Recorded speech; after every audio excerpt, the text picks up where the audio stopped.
So welcome to Vlog Thursday, and I am here at the Microsoft Ignite conference here in Florida. I've been out of the office all week. Some of you may follow my YouTube or my Twitter.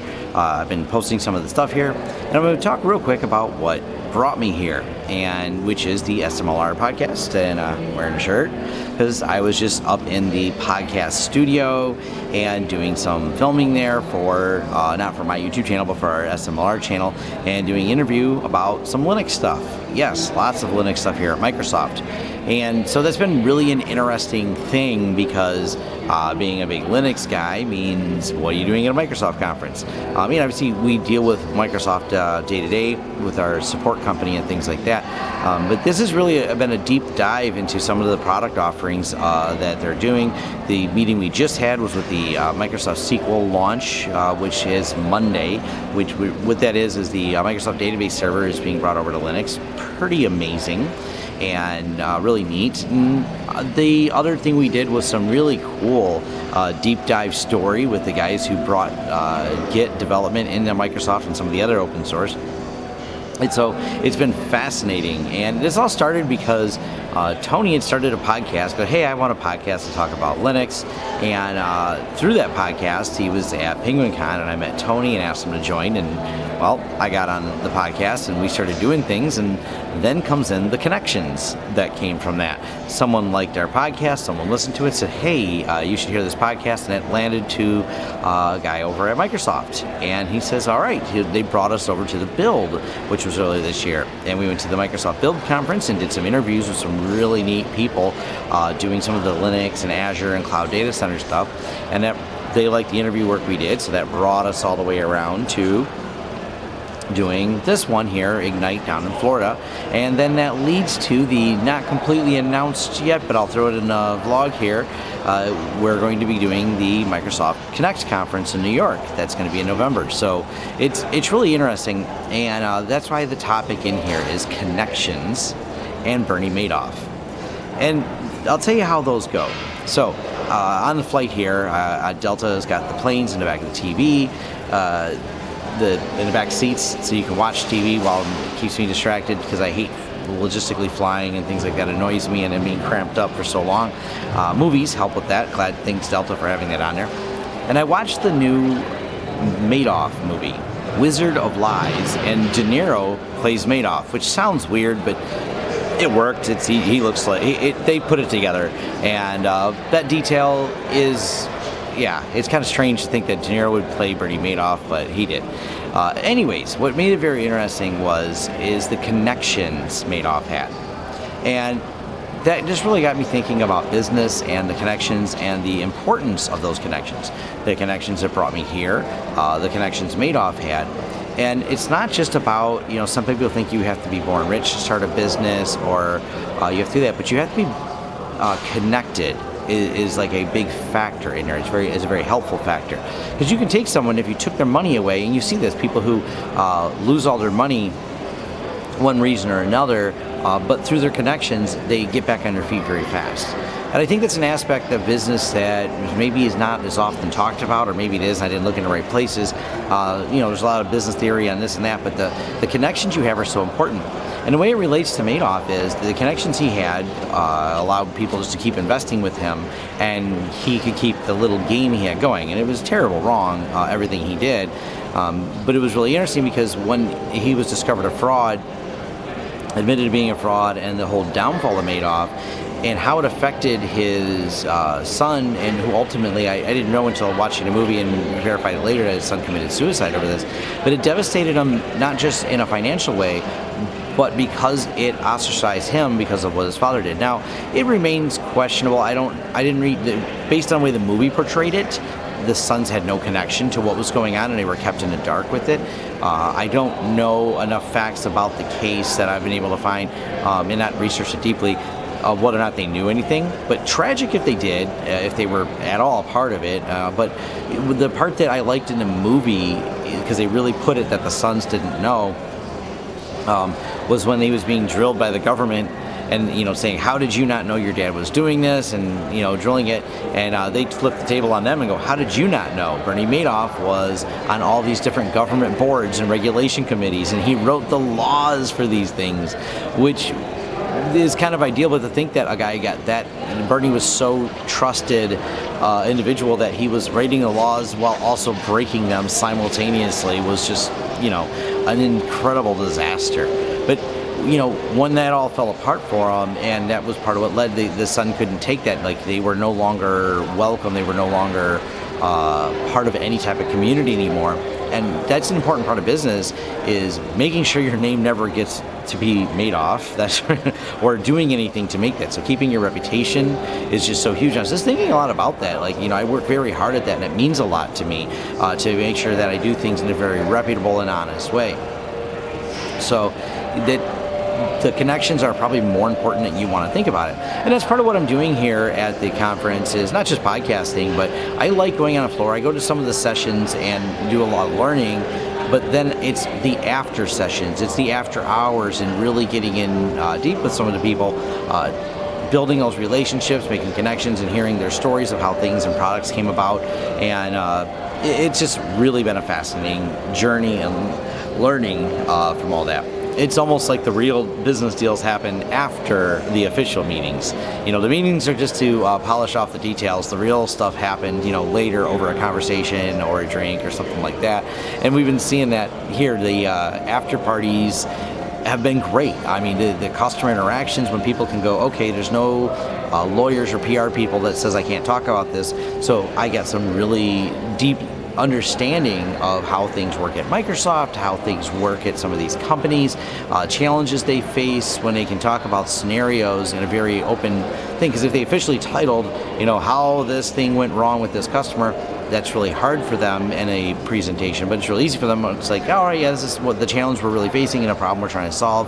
And by going over those problems together, talk about how they overcame them, becomes this really interesting story. And I hung out with some of these people till like midnight, just going back and forth, of how things came to be.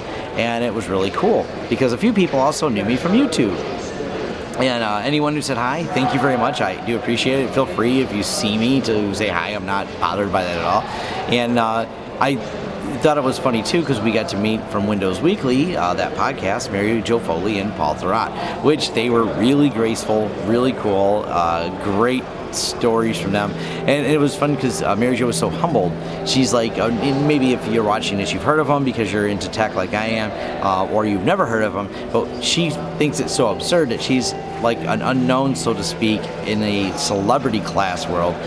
But she was mobbed. Like, we had a meetup and everyone shows up. There's so many people, and she's like, I'm a celebrity, but it's weird. And I'm like, yeah, I guess, She goes, I'm a tech journalist. I do a podcast. I'm like, but you do a great podcast on tech journalism.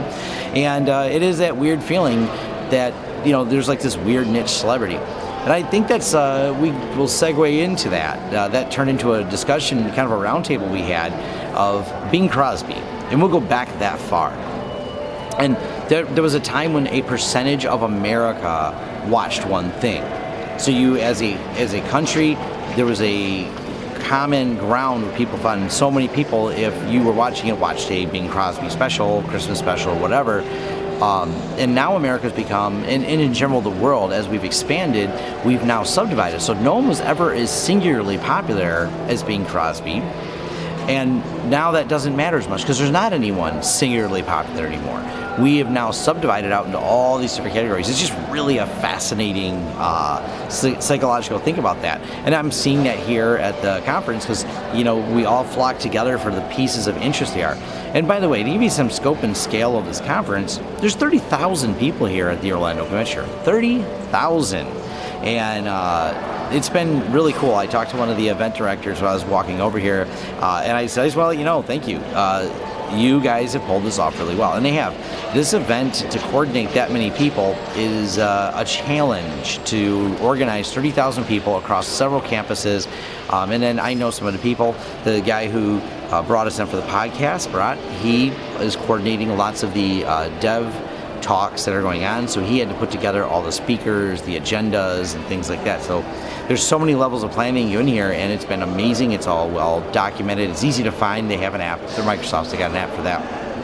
And so they allow us to go to all the different conferences and then have these discussions and focus groups, and it's just been really cool. And then I did the bunny thing. If you see my previous video with the guy with the bunny, that was really cool, the Build Bunny. And so these people, that's what makes it really fun. I mean, he works and develops the structured system that Microsoft uses to manage how they're deploying their program stuff, which he showed us in depth. And then, you know, I had looked him up on Twitter, so I seen that, and I'm like, oh look, there's this thing he's doing, so I got to ask him about that. So you have that fun personal interaction, and it's great because techie people are very much like that. They're almost evangelical about the products they like or the tools they use, and it's really interesting here because you can find these little pockets of people doing things like that. So that's part of the purpose for me here. It's also a good refresher to step away from the business for a minute and think about it. All my guys have been following the Slack channel, you know, usual customer issues and things like that I see going on. I've taken a few phone calls and things like that. They haven't really needed my help. My team's been great, so that's been making me really happy. I got a message from Steve last night. It's like, hey, do you just want to stay there? I'm like, kind of. But Florida sucks. I'm going to say that outright. I don't like this heat that much. This is just way too hot here in Florida, so it's a bit much for me. I love the air conditioning, and it started me thinking, though, like this place has its own atmosphere. To air condition a place of this size is a amazing feat of engineering to make all that happen, and it's been, the climate inside's been just amazing. Been real happy with it. So it's nice and cool on the inside, and it's really rough out there walking between places.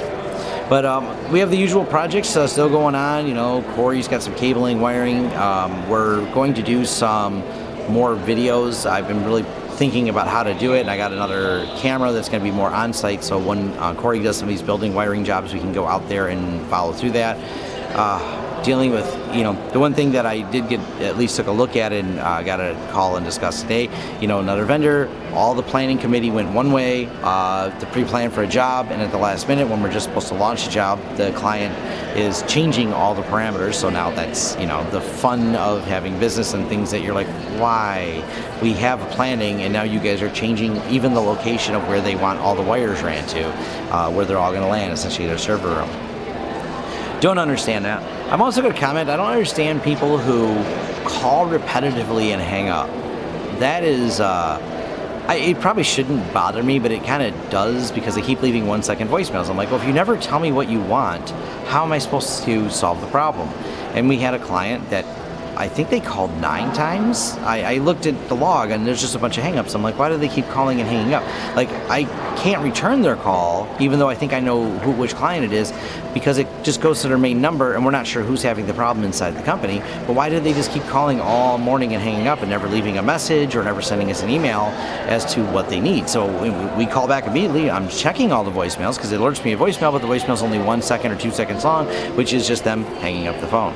I'm just always puzzled when people just keep, oh, I'll just keep calling, keep calling, keep calling. Our phone system's digital. It doesn't answer in the office until 10. It does not turn on until 10. So it just lets you leave voicemails. We have an after hours button you can press and it will ring our cell phones. They didn't choose to do that. And they also didn't choose to leave a message, so we don't know to call them back. And yeah, that's always a puzzle when people do that. I never, you know, I always leave messages and we check the messages. Maybe some companies don't. Maybe that's why people do that and are used to people who don't check the messages. We check the messages. We're just throwing it out there. They come to my phone, they come to our group email. We get the message attached to the email. We can play it right from our phone, so we don't even have to log in to do this. So if you call us, leave a message as to what you want so we can get right on it and help you. We're more than willing to help. We helped one of our clients, had an emergency late at night, and you know, we take care of those issues. That's some of the transportation companies work more hours than we're open, but that's why we have an after hours button, so you can get a hold of us and do that. So if you do call us, just leave a voicemail. You know, don't just keep dialing and hanging up, dialing and hanging up. I don't know. Maybe you're watching this, maybe you're not, but I don't know. Maybe if there's some reason you do that, let me know, because I'm curious. Or you're just used to companies that's how you get a hold of them. We're trying to be very, very responsive. Speaking of which, I've been trying to reply all the YouTube comments.